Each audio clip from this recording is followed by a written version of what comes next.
जलेन नीराञ्जनं समर्पयामि ओमिदगो हविः प्रजननान्मे असुदशवीरको सर्वगणगुरुदये आत्मसनि प्रजाधनि पशुधनि लोकसंज्ञभयधनि अग्निः प्रजां बहुलां मे करोत्वन्नं पयोरेतो अमासुरत्ता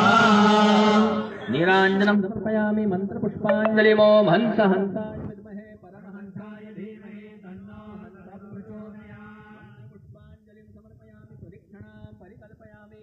प्रार्थयामि नमस्करोमि ओम अखण्डमण्डलाकारं व्याप्तं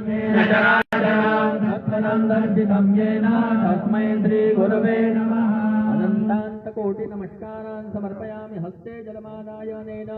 पंचामृतपूजनकर्मणाः भगवते श्री सद्गुरुदेव प्रियतां नमः